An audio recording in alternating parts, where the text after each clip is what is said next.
Today we study about four frame of contemplation, but we focus only one dimension of the four frame of contemplation. We know four frame of contemplation: the body, the feeling, the mind, and the phenomenon. That's a four frame of contemplation because it's a reference for us to look at our body, our feeling, our mind, and our phenomenon, the internal and external changing, dynamic changing. But before we go into this one,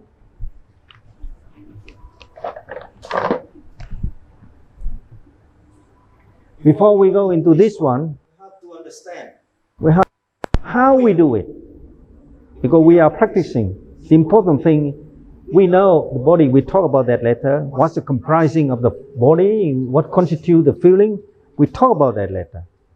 But now we have to understand how we do it. How? To meditate or contemplate.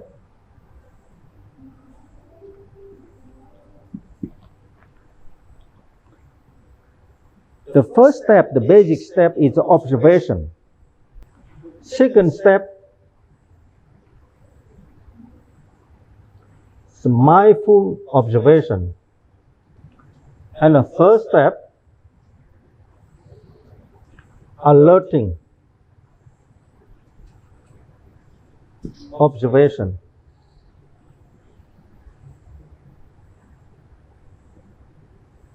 And the fourth one,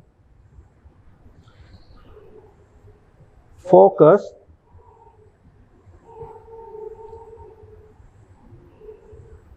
or analysis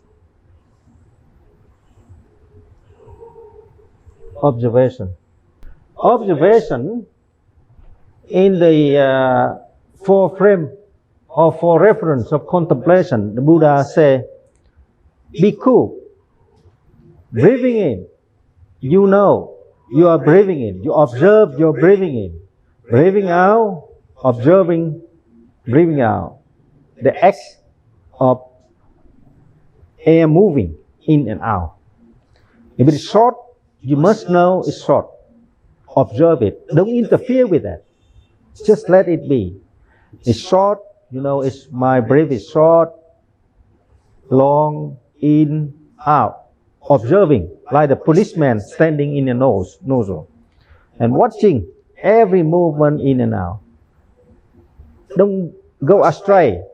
Don't go wandering. Just keep your mind steady in the nose. Observation is an act of a policeman watching the traffic. In the cross intersection, the police watching.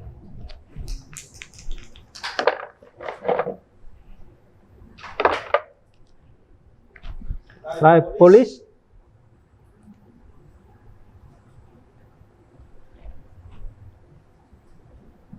just standing there, standing steadily, and eye, ears, nose keep watching. Traffic in, out, left, right. No, knowing that they are moving. The air coming in, the air coming out. Short, long, you have to know. That's a policing act, observation. That's basic. Why we need to do it? Because our mind keep wandering. So the act of observation, policing act is steady mind, fixation of the mind.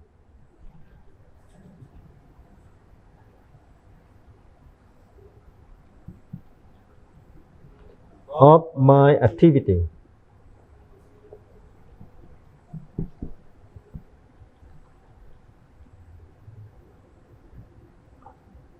Reduce wandering, thought, wandering activity.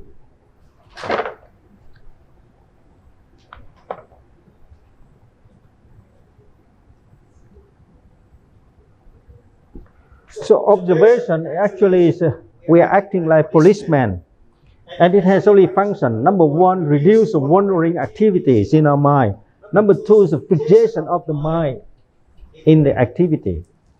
Now, what do I mean by reducing the wandering activity? 1 minute we focus on the breath, breathing in, breathing out.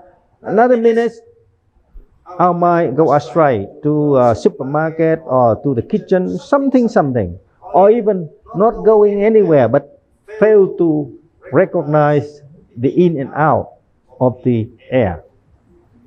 We're still here. We are not wandering anywhere, but we lose the focus on the air. And that's the purpose of the observation. Skillfully, the Buddha says skillfully.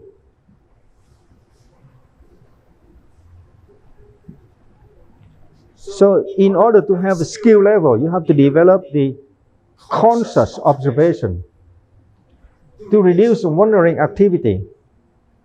And the second one is fixation of the mind in activity. The mind activity is like the monkey. It goes from one tree to another tree, one branch to another branch. We keep doing it.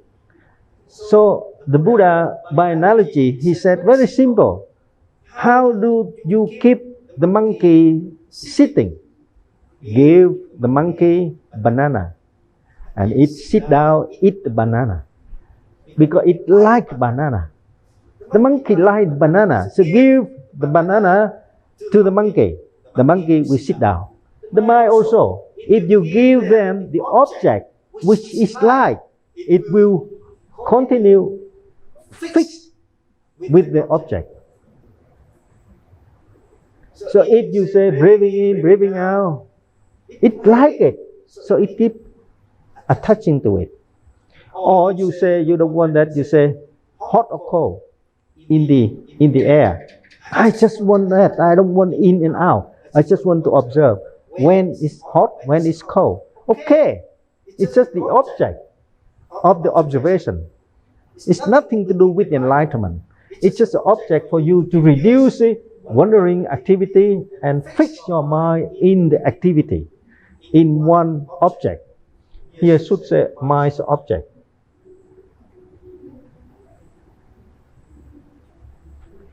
Because objects always have the many objects arising at the same time. So that's why I call activity.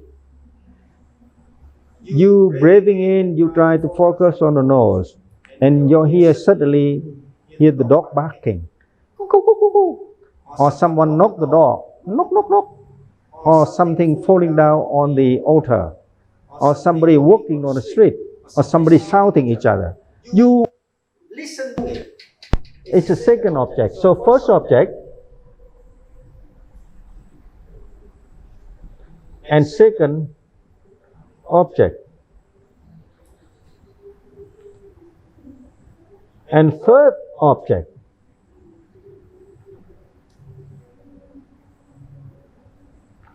And too many objects. N object. At the same time, you're sitting here. Your ears listen to me. Your eye watching the world. But your ears have a capability, not just listening to me, but also hear the dog barking, hear the music. You see, at the same time. So it's the third, second, N objects. But your object is here. So technically, you are moving from the first object to second object to a third object.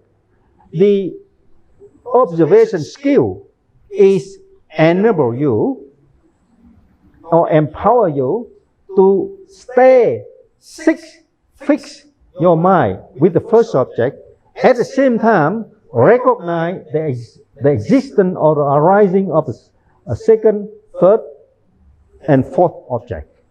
At the same time, you still know there's a music, but you keep focusing in your breathing in, breathing out. That's the first object. We call primary object. Observing the arising and falling of abdomen, I can stick with the first object. And it's easy to do it because in up and down, everybody can pay attention. So it becomes famous. Mahasi. We have to come back to the Buddha teaching. The Buddha teaching is here. Observation, You have only two ways. One, to reduce the wandering activity in your mind. Second, fix your mind in the object. And the object have many objects, primary object, secondary object, blah, blah, blah. Too many objects. Skillfully observe by stick your mind, fix your mind into the primary object. At the same time, still recognize second, third object. Still hear the dog bark, hear the sound, people walking, hear the music outside. But you see, the motorbicycle just run up. You still hear that, but you're not focusing on that. You still, whatever you do, you come back to your breath, in and out, in and out. That's the observation skill. Second is mindful observation. Is you observe with the mindfulness. You know there is something there. The breathing in, breathing out. There's something else, like the noise, the fan, the noise of the fan. You listen to me. You look at me. But your ears, and you can hear the sound of the fan. And you know there is a fan. Why you know there is a fan moving? Because you are familiar with the sound of the fan already. It's here. And you know the fan's moving.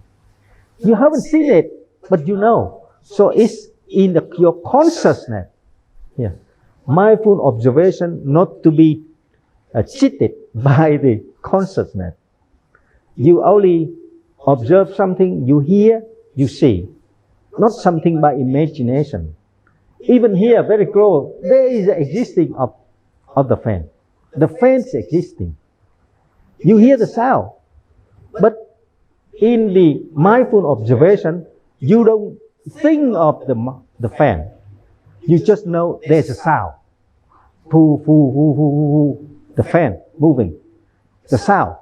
But don't think there's some correlation between the sound and the existence of the fan. That's too far. You don't do it. So, mindful observation is observing something with mindfulness by eye, ears, nose, directly, not by the interference or not by imagination or not by the logic analysis. No, just I see that, I see the fan moving. And if I don't see it, even I hear the sound, I hear the sound. Sound can be heard, but the moving must be seen. So don't mix up between the two. That the mindful observation is every step we do, we have to be cautious on our breathing in, breathing out. No matter what it is, the fire burning, some people die, dog die, dog barking, or even snake, we are not running. Calmly, cautiously, mindfully observing the breath. Okay? In, out. And the third one is alerting observation. It's a higher degree than the mindful. Mindful is just aware of something exists. The sounds exist. The breath in, out, short, long, hot, cold, exist. We know. It's just mindful. Not just unconsciously breathing in and out. Like naturally we do it without consciousness, without mindfulness. We're just breathing in, breathing out. But now we are practicing meditation, so we have to focus our mind on the object. It's mindful. And when the mind wandering, we know it's wandering. Take it back. Come back to my nose. Watching it. First step. Alerting stronger. When you're moving out of this primary object, you know. And when it's hot, you know it's hot. Cold, you know it's cold. Here, only in the mindful, there's the existence of the object. And the fourth one, you focus and analyze the object. Deeply engaged. Like sinking in the ocean or in the swimming pool. You got a feeling. when you jump into the swimming pool, hot or cold, you know the water. Because you stay in the swimming pool for a while. Likewise, when you do meditation, breathing in, not just be aware that the air just coming in, but also mindful that the air coming in short or long, and I'm following it. Stay as long as I want. In, out, I keep following it. My mind or the policing act keep watching any criminal car or any car violence with the traffic rule. I keep watching it seriously.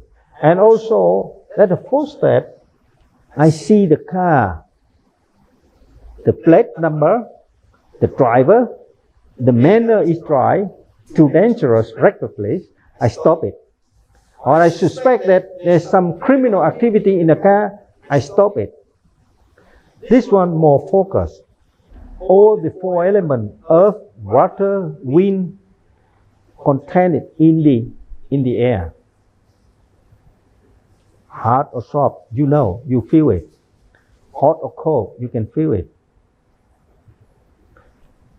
Today we learn only about the skill observation, how to meditate, how to contemplate.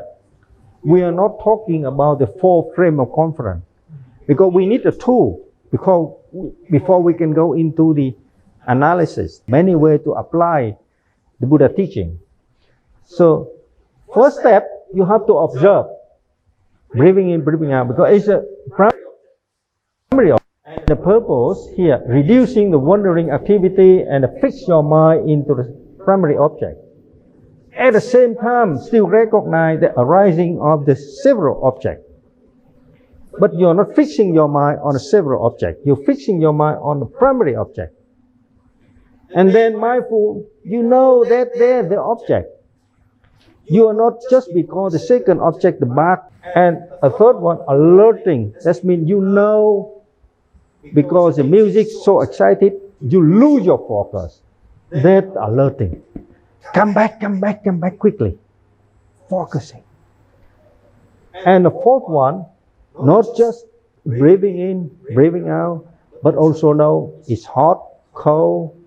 I force it to have a long or short breath, or hard or soft. Deeply engaged in the one activity. That's the first step. Later on, when you get into the phenomenon of the Dhamma contemplation, we will learn about how to contemplate arising and falling of one thought. It comes even, say, you breathing in here, and at the end of breathing in here, beginning, the end here. One breathing in. How long? Maybe 10 seconds. 10 seconds. In, beginning, end of the air. You think it's only one air continuously? No, it's something like this. Arising, falling, arising, falling, arising, falling, continuously. And we cannot recognize until we practice these things. We have the power to recognize the arising and falling of one air. It's million arising and falling. And once you see it, you just enjoy it. When you get into the Sotapanna, you want to get into the stream entry. Some point here, suddenly no more. You stop, you don't observe the arising and falling, it's just empty. And you see everything clear. Because everything, the Buddha teaching precisely and very proper, simple for everybody to understand. At some point, when the arising and falling disappear, your mind open to the new world. Later, when we go into using this one for the Dhamma or phenomenal contemplation, we have to analyze not just existence, but the nature of arising and falling of the Dhamma. The truth is just arising and falling. Now we need a skill, we need a tool before we can contemplate.